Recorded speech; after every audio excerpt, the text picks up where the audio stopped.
Good evening, everybody. Welcome to the Pits of Motorcast. This show Dave. I got a line special guest, Bible with the Devil drummer, Greg Spalding. How's it going, Greg? Good, man. How you doing, Dave? Not bad. So you keeping warm in this cold weather? Yeah, it's going to be about 0 tonight again here. Beautiful. In the great city of Chicago. Beautiful. So now, what's going on with Bible with the Devil these days, man?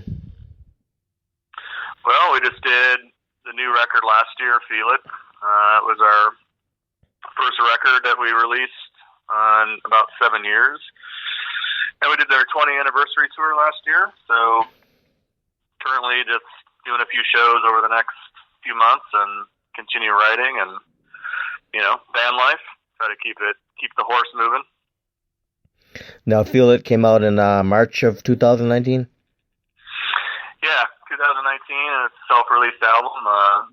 After 20 years, we were on several labels and just kind of felt like, it's kind of back to a lot of DIY stuff again, and just made more sense to kind of put it out on our own and not have to go through all the label stuff. And sometimes you wonder, how much labels are really helping you out anyway. So just felt good to kind of release the whole thing on our own and just go that route, And the album had 9 songs on it?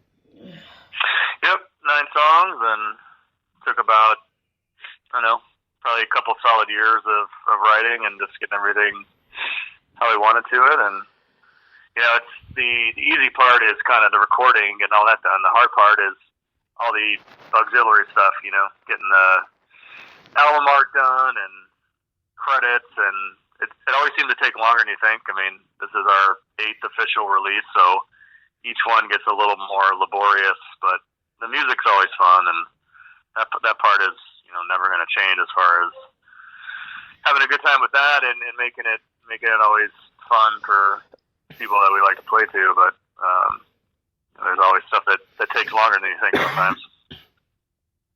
9 songs at about 41 minutes. Yep. Now, how long was the recording process?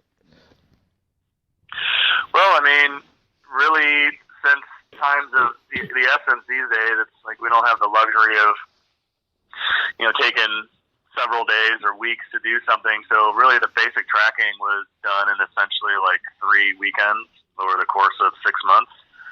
And mixing, we worked with Sanford Parker again, who's produced tons of records here in Chicago and abroad and all over the U.S. But really it was just kind of thing where we can't get everybody together for 10 days anymore and try to take off work and schedules like that. So the mixing process was done by Sanford, and he just kind of did that on his own, and we kind of offered input when he sent us rough mixes. But really the actual rough tracks and vocal recording process was essentially like 3 or 4 weekends. So pretty quick. So how was the album received in the music industry? Well, it depends how you look at it. Bible has always straddled the line between heavy metal and hard rock. So, we've been around long enough. It's received great depending on, what area you're in. And, other times it's just kind of looked at with indifference. I think the difference now is you're in 2020 and so much is available, and, the art of making records and making vinyl and all that is changed. So depending on where you're at in the world, people view it as, if you're not true traditional heavy metal or hard rock or, everything is really compartmentalized now. But overall, I think it's pretty positive. We still get a lot of respect in Germany and Greece and Scandinavia. And for us, in the States, it's a lot of in Texas is huge for us. The Carolinas, San Francisco. We've toured the U.S. so many times. There's only so many places where people are really going to dig what you're doing. But, you learn to tune that out after you've done so many records. It's like, okay, well, we did another record, so, people can take for, what they want from it. But I think overall it's pretty good. For trying to self-distribute it and put it out on our own, we pretty much went through the first pressing, so that's pretty good in a year. Yeah. So For the Feel It album, who did you say was the producer? You guys produced, right? Yeah, we produced it with our friend, longtime friend, and great producer, Sanford Parker, who's kind of operates out of several studios. He worked with us for our very first album back in 2002, Firewater at My Command. And I can't tell you how many records he's produced. I mean, he's had a, hand in the doom scene and metal scene, industrial scene. I would venture to say he's probably produced over 1,000 records at least. But, we work really good together, and we've made 2 other additional records with him over the course of 20 years. So it's a pretty natural environment, and we recorded this album at Electrical Audio, which has been kind of a dream for all of us because it sounds so good in there, especially for drums. And, while expensive, it's well worth the price because the result is amazing. So, Sanford is, I think you just have to go with producers that you like to work with. And he's always been the one that is really open to ideas and talking about things. So the process is really easy. I mean, records are, if you have your songs well rehearsed and you know what you want to do, you just go in there and do it. The problems start if you're not ready, then you're trying to fix it while you're in the studio. It loses all the energy, the spontaneity, the kind of urgency of it. So if you're well rehearsed and you go in there and you're ready to do it, it's a lot of fun. Now, how about as far as engineering? You guys engineered the album? No, I mean, Sanford did all the engineering. We're not super adept at that. I mean, we've been around control rooms enough making, 8 records, but for the most part, we left that to him, and we're just there for the playing and kind of suggestions and things that we'd like to see happen. But overall, it's him at the controls. Yeah. So now, 1999, the band was created, right? Correct. Yep. October 1999. Now, did you guys ever think this band would be around that many years? I don't think you ever think about it. I mean, for me, I always knew I would be doing it, and I would hope it would be with just this band. I think you have to take into account all the experiences and everything you go through, and the first 10 years, 11 years of the band's existence was super intense, and you're just touring all the time, and you're seeing all these things. You're traveling all over the U.S., you're traveling all over Europe, and you kind of forget about real life for a while because when you're touring that much, it doesn't leave a lot of time to get yourself back into reality. But I think I knew that we'd always be doing it.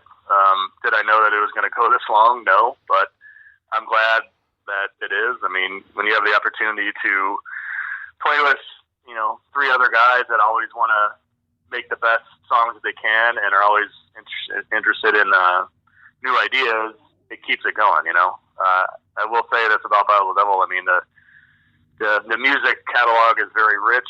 You know a lot of history about music, history of rock and roll, history of metal. There's always some inspiration in there to find.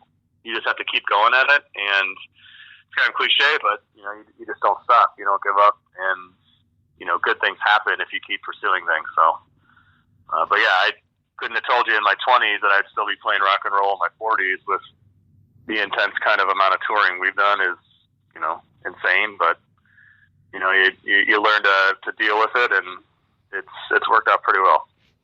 Well, it just goes to show that you guys got a good, tight family unit with that band. Yeah, I mean, I think that's it. There's always the argument, right, of people that just play together, but they don't necessarily like each other. I would say with us, everybody has their shortcomings as people. I mean, I think that's just band life. It's part psychology and part talent. But overall, it's I love the guys. I mean, they're great guys. They all want to, try and experience things, and they're just fun to be around. I feel like there's always another song coming, which sometimes, I think bands run their course, but with us, I think there's always another room to make records. So, you hang out as much as you can. When you get older, it gets a little bit harder. You get involved with getting married, or you have kids, or a more serious job, and you're not making a lot of money off music. So a lot of life things get in the way, but overall, you still remember what kind of brought together in the first place, which is music, and you like to have a good time with it, Yeah. So now, what would you consider the genre of the band? the genre of the band hard rock with kind of classic rock metal tendencies. I mean, I think if you have any, experience listening with the band or the history of the years, I mean, there's always an element of hard rock, but there's also a lot of twin guitar harmonies. Our foundations are in a lot of bands like Rainbow and Thin Lizzy, Motorhead, Priest, but then we're also really into older bands. We were big into Dead Moon, great garage rock back from Portland, not existing anymore, but there's always that kind of thing where I think we always wanted all the songs to be memorable and kind of anthemic. So I think it's the best of both worlds. I think to embrace one specific kind of music is a little bit dangerous now. I think there's a lot of kind of herd mentality or kind of categories out there. I mean, who would have thought there'd be 30 different kinds of metal at this point? But for us, it's always like, yeah, we like rock and roll, we like old heavy metal, and how do you synthesize those two? So, but I would say overall, it's a hard rock band. Now, who came up with the name of the band? Yeah, so that was Mark, the guy that I originally formed the band with.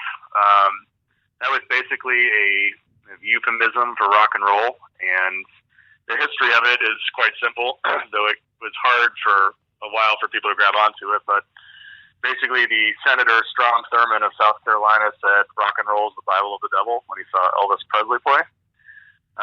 So we kind of ran with that. For better or worse, little did we know that the first few years of the band, people thought we were some kind of weird, hardcore metal band, which we weren't. So I guess with a name like that, it attracts a lot of attention. But basically, euphemism for rock and roll. I mean, everybody's got their own ideas of metal and what that is, but that's what that means for us. Now let's dabble into your musical history a little bit, Greg. What year did you begin playing the drums? So I started playing drums much later than normal people. Maybe started in their teens or younger. I had a background in playing guitar in high school, and then through college, played in a couple bands here and there. And then you get to the city, and when Mark and I started the band, we both play guitar, but we could never find anybody to play drums with us. So we had plenty of people that would audition, and they said they would like it, and then we wouldn't hear from them again. So just kind of turned the corner after a while. It was like, well, if we're going to try to get this off the ground, maybe I'll just try giving this a stab. So I started pretty late. I started playing when I was almost around 23 years old. So, and just kind of grew organically from there. I think what people forget too is the best bands, I think, or bands that last the longest, always kind of start from the ground up, and you don't think it's ever going to turn into anything. And once it does, then you really start getting into it. But it all started out with just fun, like it wasn't super serious. You're looking to play gigs, and you're young, so you're just hanging out, right. You're partying, you're doing whatever, and then it kind of grows from there. So I just kind of learned on the fly. I mean, there was a lot of great bands and a lot of cool people surrounding me, and they would suggest things, and you try to learn as best you can. You practice a lot, and that's just kind of how it ended up being. I mean, no offense to drummers out there at all, but some of them can be kind of very, pain in the ass and tough to deal with. So I just felt like, well, if I'm going to do this, I'll take the heat, and I'll just kind of keep it moving. And I found I'd really, enjoyed it. It was just, there's nothing better than playing and, getting excited about being on stage and exhausting yourself every night and feeling like you're giving it your all in front of people. I mean, there's really no other experience in the world that makes you feel more alive when you're in front of a bunch of people playing songs that you want to play. So did you take any lessons at all? No, took a couple. I had an old roommate who I lived with when I first moved here, and he showed me a couple things. But just over the years of listening to records, listening to kind of things you want to take from different players, and it must be said too. It's like it's your bandmates. Your bandmates hear things, they want you to try things, they get you to do things. I think that's all part of the creative process.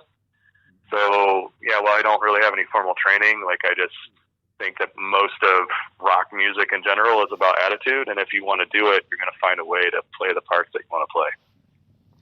Now, what drummers would you consider some of your biggest influences?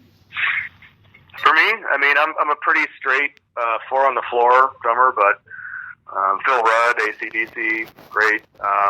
Love Cozy Powell from Rainbow. Keith Moon, for sure. There's always a little Nico McBrain and everybody that kind of has some kind of harmonized metal. Brian Downey and Lizzie, for sure. I don't really have a flashy style. I'll be the first to tell you that. But, I always think the function of the drummer is to always be just kind of in the background, keeping the tempo going. I mean, Battle of the Devil is always a guitar / vocally fronted band. I mean, that should always shine out. I never really like to get too busy. I mean, I still to this day, I never play more than a 4-piece kit. So, but I would say a lot of those drummers, that's someone that I still listen today. I mean, they're just really inventive, but they still keep the song within a catchy realm and something that's fun to listen to. So what kind of drum kit are you currently playing? So a long time ago, maybe you've heard of these kits. They're called trick kits. It was started by a guy that actually used to work for the government building fighter jets out of a specific type of aluminum. And then he retired from that or just got out of that. And he basically decided to use the same material to build drums. He was a drummer. He always loved it. And so basically the drums I play are, for the toms, are 1-ply aluminum shells. And the advantage is that after years of taking wood kits on the road, I used to play pearl kits primarily, but we would do so many shows, they would just get wrecked or, end of the night, people get crazy, you don't put your stuff away, you get beer spilled all over them, you're sweating, you're going through so many temperature changes, traveling around the country. I decided to go with this kit in 2006 just because it really held up live. And when you're doing 80 to 100 shows a year, you need something that's really durable and solid and can take a beating. So yeah, I've been doing that kit for about 13 years or so, and it's worked out well. Now, do you have any other projects outside of Bible of the Devil? No, I don't. Honestly, with a big thing with me is always, while it'd be great to try to do other bands. I mean, my other bandmates do other projects. For me, it's like Bible still takes up a lot of time, and I've always been in the mind that you want to make something really good, you're going to need to devote a lot of time to it. And I've just been doing that essentially for the last 20 years because there's always something more to do. I mean, when you're doing everything by yourself, you're trying to plan for how you're going to get money to make records. If you're planning shows, there's a whole booking landscape. I actually worked for a booking agency, Toned Up Touring, for 6 years in the early 2000s. You just get bogged down with so many other things that, you're doing it for one reason. You want your band to stand out. You want to be excited about what you're doing, and doing multiple projects at once, it's a little bit difficult. And I just always have so much fun playing with these guys that it's, I don't think I would have the same energy with another band, but you never know. I've never really tried it, obviously, but that's pretty much been the band that I've been doing since '99. Now, do you ever dabble with the guitar at all anymore? Not really. Though I will tell you, back in the day, we did do, it was when Turbo Negro was broken up between maybe 01 and 03, before they released Scandinavian Leather. We did a Turbo Negro cover band, and I play guitar in that. But outside of that, not really. It just seems like when you're getting into something else, pretty intensely, that it's hard to go back doing what you were doing before. And really the drums took up, a better part of my life when you're practicing 3 times a week, 4 times a week for over a decade, plus all the shows and all the touring, and then trying to make yourself employable and live in a city like Chicago. It doesn't allow for a lot of other free time. Now, currently, are you guys working at anything new material yet?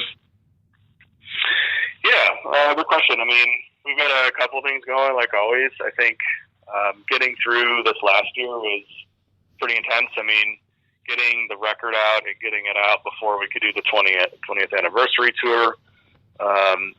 Sometimes you're giving it your all for that. So, we still practice regularly, so there's always ideas floating around.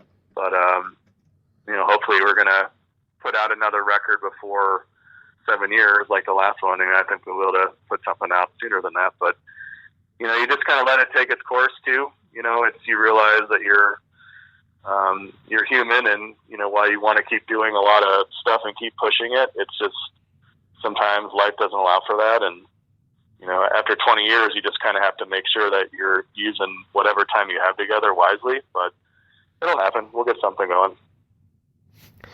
Now, who are some of the biggest bands that Bible of the Devil has shared the stage with?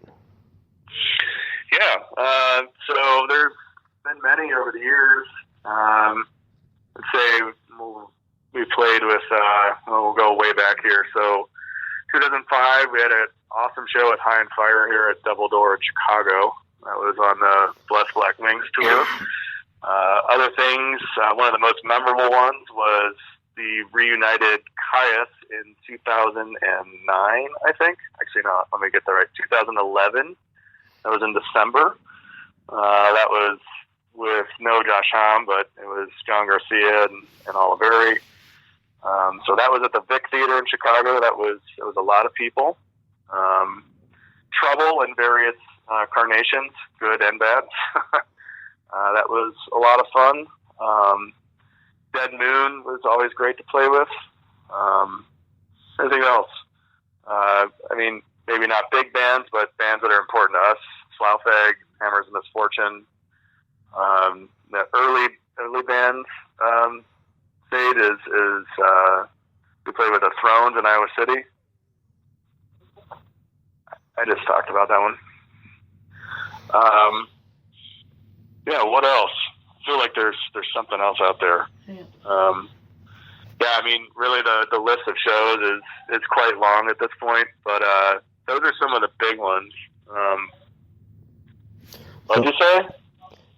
Oh yeah, Mudhoney was great. And my wife just reminded me, played Mudhoney in 06 at Double Door in Chicago. That was pretty cool. We've kind of straddled the line of playing with hard rock bands, metal bands. I do think there's a little bit of division going on with music a lot of the times now. It's like back then you didn't think twice about if it was hard rock or punk rock or metal. Like if it worked, it worked. But now I feel like there's a little more of a divide between who plays with who. And if you look at the touring circuit now, it's like, a lot of bands are packaged together in tours. So being a local band or, future local bands in various cities, it's hard to get on those shows because it's already coming to town with the package that, it's been predetermined. So, it's still about money, obviously, and it's still about keeping clubs open and relevant. I get it. But, it's interesting to see the changes and trends that have developed over the last couple of decades. So what would you consider to be one of your most memorable tours with the band? Yeah, good question. I would say probably the second tour of Europe was incredible in 06. It was about a 23-day jaunt through Europe. Did a couple amazing shows with Reverend Bazaar from Finland and Centurion's Ghost from England, also the Gates of Slumber from Indianapolis. A couple amazing shows in Germany we did there. Another great tour. U.S. tours are kind of tough to come by, but the tour we did with Slough-Egg in 2010 was amazing. 2011 we went with our friends High Spirits, and we went with High Spirits again in 2017. So those are some pretty good memorable ones.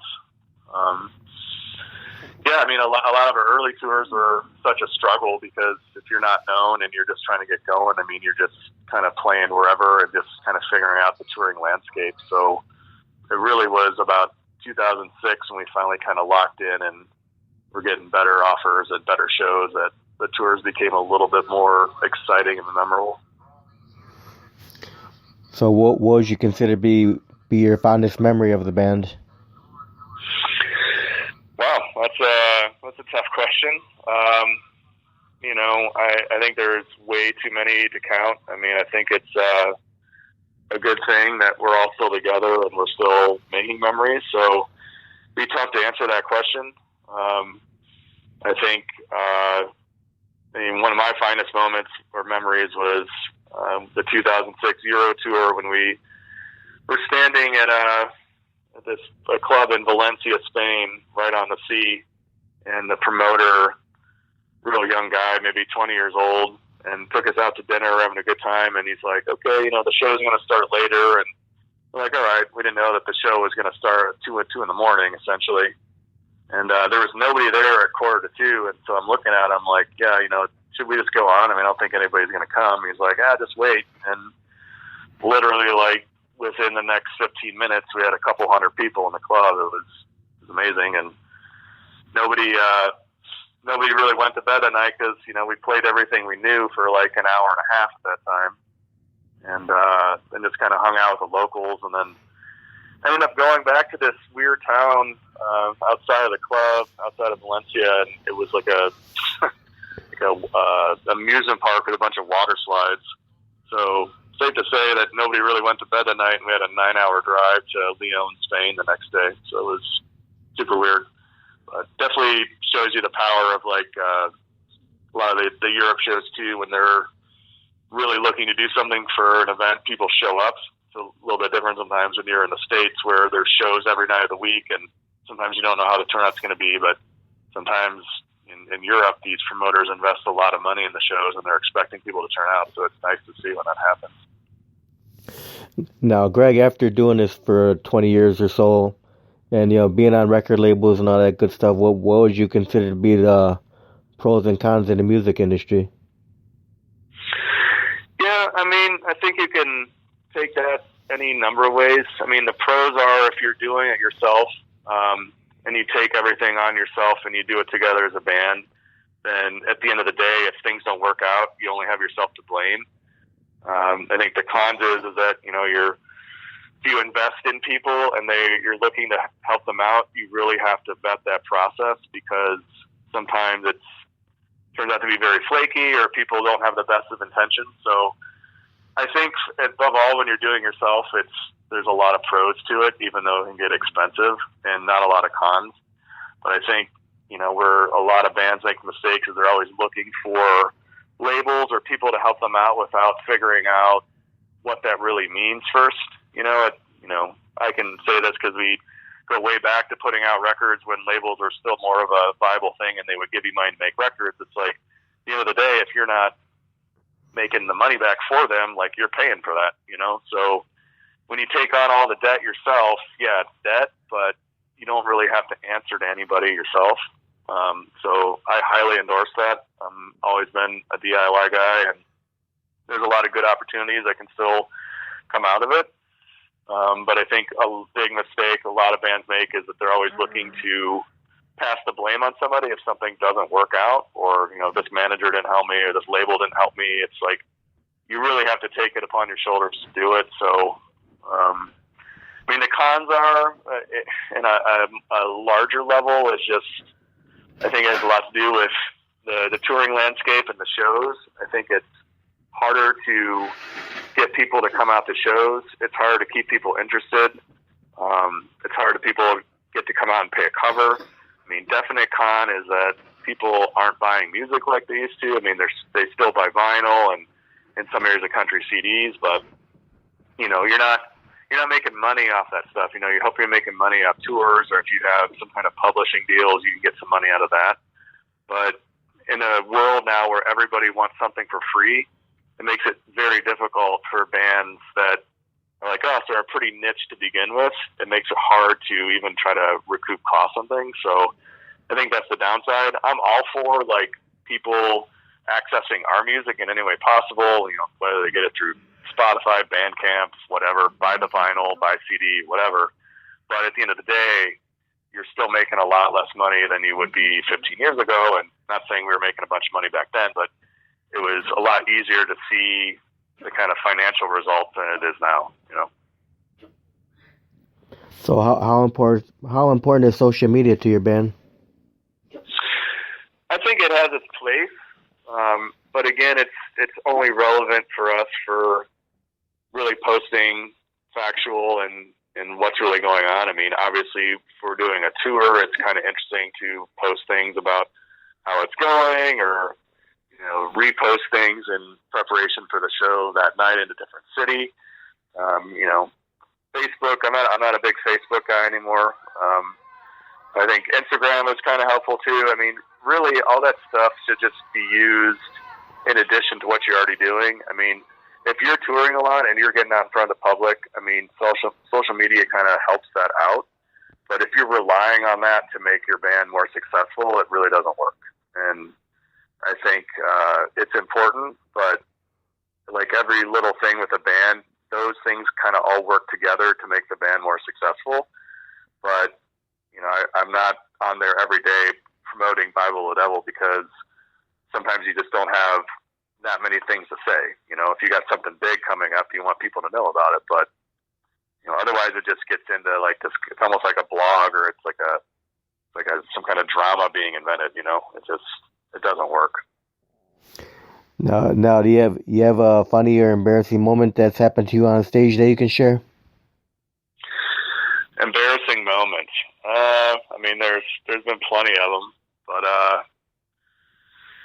yeah. I mean, I probably reserve the no comment on that, but I can probably tell you one thing. It's not that crazy. I remember playing at Rudyard's in Houston in 2003. This proves the theory again that just because the club gives you free food or free beer doesn't mean that you should necessarily take it. So I'd already eaten a lot that day before, and I decided, I'll get free pizza. So I ate a bunch of pizza, and then we proceeded to play a set in the sweltering heat at Rudyard's, and decided that my stomach had enough. I had thrown up into my hi-hats while I'm playing, so that was a good one. kept the beat going. You got chunks flying everywhere, so that was pretty interesting. Nice. So now, what kind of advice would you give up and coming bands out there? Yeah, I mean, just buy a van, start seeing the country, get it together, and build it from the ground up. Don't expect anything. Just make sure that you're having fun. Believe in what you're doing. Again, sounds cliche, but I think there's lots of bands that form that just do it because they think they should be doing it. Like, you're doing it because you want to do it. You want to make something good. But the biggest thing I would tell people, which I don't even know how possible it is or how interested people are, because the landscape has changed so much. But if you're 22 years old, get a band, start touring. We toured the first time out to the West Coast, and we were barely 6 months as a band. We had probably 10, 11 songs, 12 songs, and we just did it. And it opens your eyes, it keeps you engaged, and it gives you something to shoot for. For me, there was nothing better, like, seeing the country. I mean, it's still not, like, you can always find something cool to look at in America. But you got to get out there and do it. I mean, for us being in Chicago, it's a large city, but it's not the end-all, be-all. And my experience is in the larger cities, people aren't going to watch you as much because there's so much going on. But let's point out places like, you can go to Austin, you can go to like Tulsa, Oklahoma, you can go to Asheville, North Carolina, Portland, Missoula, Montana, like places that are more medium-sized towns, and people like the rock. They'll come out and watch you. So I think advice too is always make a special stop on tour. If someone's interested in what you want to do or bring to the table, go play that place. I mean, some of the best shows we have ever had were in Rapid City, South Dakota, where you get 200 kids showing up on a Sunday and they buy everything that you have. That can fund half your tour. So I would say don't shut any kind of place out if it seems worth it and people are going to come out and you can make a good bill of it. Play everywhere you can. Bible used to play 3 or 4 times a month locally in Chicago in the early days. Like, we just wanted to play. Like, that's how you get good. That's how you form a really strong unit, and then you can do anything you want. But you're playing 2 or 3 times a year, which kind of funny right now. Like we're maybe doing 10, 15, 20 shows a year now. It's a little bit different, but when you're young, that's what you use the energy for. Just keep going out, build a following, get excited, meet bands.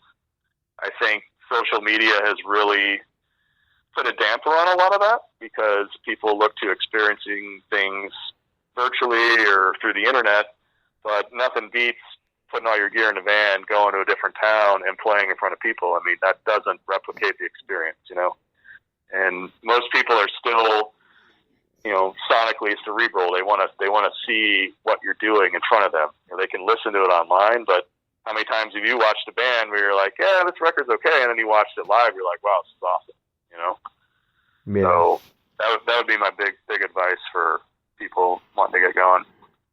Now let's talk about these 3 shows you got coming up this year. Mm-hmm. Where are they we're at? doing a show with our friends, the Evictions, here in a couple weeks at a local bar here called the Owl. The Evictions is fronted by John Water. He used to play in the band at Las Vegas. You remember them from back then. This is John's new band. He's been doing it for quite a few years now. So it's our first local show, and probably since last June. After that, we're doing the Blades of Steel Festival in Milwaukee on Friday nights. Our friend Merciful Mike, always been a big fan of the band. We've done a lot of shows with him over the years up in Milwaukee. So him and Randy reached out to us, and we said, yeah, we'll do that show. It's a great lineup with a lot of bands. We're playing on Friday night, first night, so should be fun. And then tentatively right now in June, we're doing a show with an old garage rock band here in the city called The Safes. Doing something with them at the Live Wire in Chicago. And then we're trying to figure out our August dates yet. Not really sure what's going on yet, so I can't say too much, but hopefully we'll be doing a little bit more this summer. Hopefully we'll do some touring. Usually our tours are 9 or 10 shows now, but really that's what we got coming up. Those 3 shows, that's what we're looking at. Awesome. Well, Greg, I want to thank you very much for taking time to be on the air with me tonight. Yeah, thanks for calling, Dave. It was fun. You have any final words? Yeah, I mean, just keep having fun. If you're playing in a band, just keep doing what you're doing. It's the thing. It's rock is always about the journey. Keep making records, keep doing shows. I mean, if you're lucky enough to do it, and you're lucky enough to keep doing it loud, just keep doing it. Awesome. Well, thanks again, Greg. You have a great night. Bye, man. Thanks, Dave. Bye.